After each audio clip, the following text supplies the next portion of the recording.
옛날에 어느 작은 마을에 모든 것에 대해 항상 스트레스를 받고 서두르던 한 남자가 있었습니다. 그의 이름은 원탁이었습니다. 그는 무엇이든지 성취하고야 말겠다는 굳은 결심을 가지고 있어서 그의 친구들은 그를 달리는 수레바퀴라는 별명으로 불렀습니다. 왜냐하면 그는 항상 쉴 틈 없이 바쁘게 살았기 때문이었습니다. 원탁은 농부로 일했는데 매년 더 많은 수확을 올리기 위해 새로운 기술과 방법을 실험했습니다. 비료를 과다 사용하고 농작물을 더 빨리 자라게 하기 위해 물을 엄청나게 퍼부었습니다. 그러나 그의 가장 큰 문제는 그러한 노력에도 불구하고 그의 수확량은 매년 점점 줄어든다는 것입니다. 곧 마을 사람들은 그를 불쌍히 여기게 되었으나 아무도 그에게 직접 조언할 용기를 내지 못했습니다. 어느 날 원탁은 우연히 마을을 지나는 노자를 만났습니다. 노자는 나그네로 보였으며 그의 얼굴에는 세상의 모든 것을 알고 있는 듯한 평온함이 드리워져 있었습니다. 원탁은 자신의 고민을 털어놓았고 노자는 잠시 가만히 듣고 난 뒤 미소를 지으며 말했습니다. 그대는 자연의 흐름을 거스르고 이꾸려 무의라는 것을 들어본 적이 있는가? 이것은 막힘이 없음이며 어떤 일도 억지로 이루려 하지 않고 자연스레 진행되도록 두는 것이다. 원탁은 이 말을 듣고 처음에는 이해할 수 없었습니다. 그는 성공이란 오로지 노력과 인위적 인통제를 통해서만 찾아올 수 있다고 믿고 있었기 때문입니다. 하지만 노자는 이야기를 계속했습니다. 당신의 밭은 자연의 일부입니다. 자연은 스스로 알아서 조화를 찾고 균형을 이루지요.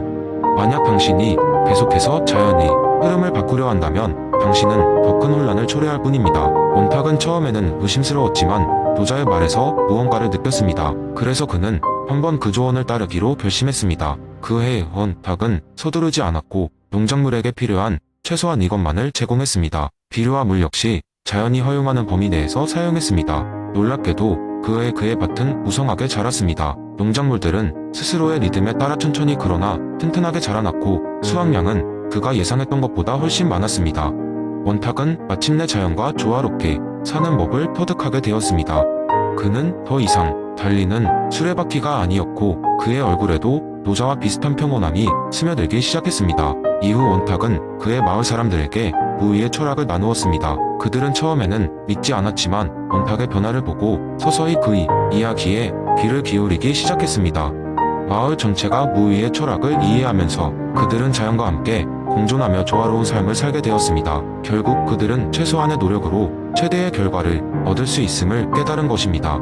그렇게 노자의 철학은 작은 마을에 큰 변화를 가져왔고 사람들 사이에는 무의의 마을이라는 별명이 붙었습니다. 이 이야기가 전해 내려오면서 많은 사람들은 성취와 성공이 오히려 조화와 자연스러운 흐름을 따를 때 더욱 쉽게 이루어진다는 사실을 깨닫게 되었습니다. 두 번째 이야기 한적한 조선의 어느 마을 퇴계 이황은 어느 날 학생들과 함께 강가로 산책을 나갔다. 강가 둑에 앉아 흐르는 물을 바라보던 중 그는 학생들에게 이기론의 원리를 쉽게 이해시킬 수 있는 이야기 하나를 들려주기로 마음먹었다. 여러분, 저 강물을 보세요. 강물은 끊임없이 흐르고 변하지 않습니까? 마치 우리의 일상처럼요. 강물 속엔 물고기도 있고 돌도 있으며 때로는 잔잔하고 때로는 거세게 흐릅니다. 이러한 강물이 바로 기라고 할 수 있습니다.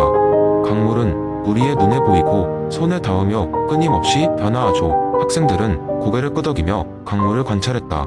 이황은 미소를 지으며 말을 이었다. 그렇다면 이는 어디에 있을까요? 이는 바로 이 강물의 흐름을 가능케 하는 보이지 않는 법칙입니다. 강물의 흐름이 방향성을 갖는 것, 물고기들이 강물 속에서 살아가는 방식, 심지어는 이 물이 증발했다가 비로 내려 다시 강을 이루는 모든 자연 현상의 근본 원리가 바로 이입니다. 그때 가장 호기심이 많은 학생 수망이 손을 들고 질문했다. 선생님, 그렇다면 우리가 기만을 쫓으면 이는 어떻게 찾아볼 수 있는 건가요? 이황은 잠시 생각에 잠겼다가 말했다. 좋은 질문이네. 소망아, 이는 귀를 통해 나타난다 했으니 기읍에서 이를 깨닫는 것이 중요하단다. 예를 들어 강물에 비친 달빛을 보면 우리는 달이 어디에 있는지 알 수 있지. 하지만 달빛만으로는 달의 모든 진리를 알 수 없네. 강물의 표면처럼 우리 현실의 기는 나는 달의 반영일 뿐 전체를 보려면 더 깊이 관찰해야 하네. 그 순간 다른 학생 윤수가 손을 들며 물었다. 그럼 우리는 어떻게 하면 이를 더 잘 이해할 수 있을까요? 퇴계는 깊게 들이마신 숨을 내쉬며 말했다. 도덕적 수양과 깨달음이 필요하네. 물은 닫힌 그릇에서는 썩지만 흐르면 맑음을 유지하듯 끊임없이 배우고 스스로를 바로잡아 나가는 것이 중요하네. 이를 위해 우리는 사서성경을 배우고 자신을 돌아보며 남들과의 관계에 있어 항상 옳고 바른 길을 찾는 노력을 게을리하지 말아야 하네. 학생들은 고개를 긴장감 있게 끄덕였다. 이황은 강물에서 시선을 돌려 학생들을 바라보며 덧붙였다. 오늘의 이야기를 마음속에 새기고 강물을 볼 때마다 이와 기가 어떻게 어우러지는지 생각해보거라. 이것이야말로 우리가 추구하는 보학의 진수를 이해하는 첫걸음일 것이네. 그날의 동행은 학생들에게 깊은 깨달음을 주었다. 그들은 더 이상 강물을 단순한 물의 흐름으로 보지 않게 되었고 언제 어디서나 자연 속에서 이와 기의 조화를 찾고자 하는 선비의 자세를 마음 깊이 새기게 되었다. 그리하여 이황의 가르침은 단순한 지식 전달을 넘어 학생들에게 온전한 성찰의 기회를 제공한 조선시대의 소중한 교육의 한 장면으로 남았다. 세 번째 이야기. 옛날 옛적 조선시대에 어느 작은 마을에 사람들이 모여 사는 한평생을 기묘한 방식으로 살아가던 남자가 있었습니다. 그의 이름은 운기였고 그의 삶은 단순한 듯 보였지만 사실은 깊은 철학적 이해를 바탕으로 하고 있었습니다. 이 이론의 기반은 그의 스승 율곡 이기 원론이었습니다. 운기는 어렸을 적부터 별난 아이였습니다. 그는 늘 하늘을 바라보며 별이, 운행과 바람의 흐름을 관찰하곤 했습니다.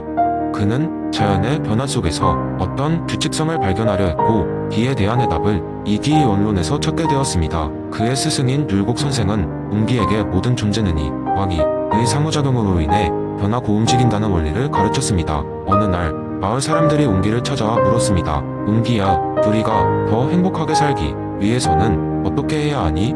그들은 운기가 말한 철학이 그들의 삶에 어떤 실질적인 이익이 있을지 궁금했습니다. 운기는 잠시 하늘을 보더니 잔잔한 미소를 지으며 대답했습니다. 여러분, 행복은 마치 하늘과 같은 거예요. 하늘에는 변하지 않는 원리, 가 존재하고 날씨라는 기도 있죠. 둘이 잘 어우러질 때 무지개가 뜨고 우리가 환한 햇빛을 즐길 수 있는 겁니다. 우리의 삶도 마찬가지예요. 변하지 않는 원칙이나 가치는 쉽게 변하는 일상 속에서 잘 어우러져야 조화로운 삶을 살 수 있습니다. 사람들은 그 말을 듣고 곰곰이 생각했습니다. 그러자 한 여인이 물었습니다. 그럼 우리는 무엇을 바꿔야 하나요? 운기는 고개를 끄덕이며 답했습니다. 일단 여러분 각자의 즉 삶의 원칙이나 목표를 잘 정해야 해요. 그리고 그것을 이루기 위해 매일의 즉 행동과 변화를 조화롭게 맞춰가는 것이 중요합니다. 예를 들어 만약 여러분이 건강을 목표로 삼았다면 그것은 변하지 않는 여러분의 이입니다. 이를 이루기 위해 매일의 식습관과 운동, 을 바꿔가야겠죠. 모두들 고개를 끄덕이며 이해하는 듯 했습니다. 그렇게 운기는 마을 사람들의 계획이 이원론의 지혜를 일상의 작은 것에 적용하며 살아가는 법을 전달했습니다. 그 후 운기의 가르침을 받은 마을은 눈에 띄게 변화하기 시작했습니다. 사람들은 자신들의 일을 명확히 하고 길을 조절하여 삶의 균형을 잡기 시작했습니다. 어떤 이는 더 부지런해졌고 어떤 이는 더 너그러워졌으며 또 어떤 이는 더 건강해졌습니다. 세월이 흘러 운기는 마을 사람들에게 하늘과 같은 스승이라 불리게 되었습니다. 그는 그저 율곡 이의 이론을 사람들에게 전달했을 뿐이지만 그 이론은 사람들의 삶을 진정으로 변화시켰습니다. 그렇게 그 마을은 이와 기의 조화 속에서 조용히 행복한 삶을 살아갔습니다. 그리하여 이 이야기는 마을 사람들의 가슴속에서 오랫동안 울림으로 남게 되었습니다. 운기의 이야기처럼 우린 모두 변치 않는 원칙과 그것을 이루기 위한 변화를 조화롭게 맞춰가는 라이프 하늘 아래서 살아가고 있습니다. 네 번째 이야기. 옛날 옛적 인식과 이해의 신비한 세계 속에 있는 카니아 왕국이 있었습니다. 이 왕국은 철학자 이마누엘 칸트의 이론을 연구하며 발전하고 있는 독특한 곳이었죠. 카니아의 특이한 점은 모든 시민들이 각각 다른 철학 이론을 실생활에 적용하며 살아가고 있었다는 것입니다. 그 중에서도 사람들에게 가장 많은 혼란과 흥미를 동시에 불러일으킨 것은 바로 선험적 종합 판단이었습니다. 이야기는 카니아 왕국의 한 젊은 남자 콜레드로부터 시작됩니다. 콜레드는 왕국의 시계 수리공으로 다양한 종류의 시계를 다루고 있었습니다. 그러나 콜레드가 가진 가장 큰 고민은 시간의 본질을 이해하는 것이었습니다. 시간은 왜 그렇게 끊임없이 흘러가는 걸까? 그는 한밤중 일하는 동안에도 끊임없이 생각에 잠겼습니다. 어느 날 콜레드는 한 노인에게서 낡고 고장난 시계를 수리해달라는 부탁을 받았습니다. 이 시계는 아주 오래된 것이었지만 그 안에 숨겨진 아름다움이 있었죠. 노인은 그 시계 가질리의 시계라고 불리며 세계에 숨겨진 진리를 보게 해줄 것이라고 말했습니다. 당연히 콜레드는 그 말을 믿기 어려웠지만 시계를 수리하며 그 속에 담긴 시간의 개념과 논리를 이해하고자 했습니다. 며칠 밤을 지새우며 시계를 연구하던 콜레드는 어느 순간 이상한 경험을 하게 됩니다. 시계를 통해 숫자를 보는 것이 아니라 숫자들이 가진 의미를 초월하는 세계가 보이기 시작한 것이죠. 시간의 흐름이 멈춘 것처럼 느껴졌고 여기서 콜레드는 무언가 깨달음을 얻게 됩니다. 그것은 경험에 의존하지 않으면서도 새로운 정보를 제공하는 깨달음, 바로 그가 평소 접해보지 못했던 선험적 종합 판단의 경험이었습니다. 예를 들어 시계의 3시와 9시가 단순히 바늘이 가리키는 시간이 아니라 영국의 과거와 미래를 잇는 연결고리로 보이기 시작했습니다.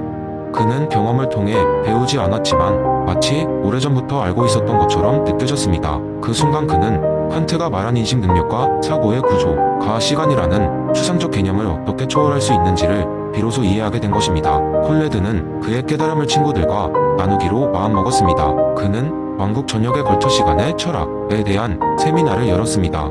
수많은 사람들이 그의 이야기를 들으러 모여들었고 콜레드는 선험적 종합 판단의 이론을 바탕으로 자신의 경험을 나누었습니다. 그는 사람들이 그들이 알고 있는 것 이상을 바라볼 수 있도록 격려했습니다. 그로 인해 카니아 왕국은 전 세계적으로 철학적 인식의 중심지로 변모하게 되었습니다. 사람들은 실제의 본질을 이해하기 위해 경험에만 의존하지 않았습니다. 그들은 콜레드의 시계에서 시작된 새로운 시각을 토대로 수많은 진리를 탐구하게 되었습니다. 그 결과 그들의 지식과 문화는 더욱 깊어졌고 사람마다 각자의 시계로 세계를 볼 수 있는 능력을 가지게 되었습니다. 이렇게 카니아 왕국은 칸트의 철학을 실생활에 녹여내어 경험 너머의 지식을 탐구하는 특별한 왕국으로 계속해서 발전해 나갔습니다. 그리고 콜레드는 그의 이야기를 통해 선험적 종합 판단이 현실로 이어지는 순간을 보여주며 사람들이 자기만의 진리의 시계를 찾도록 영감을 주었습니다.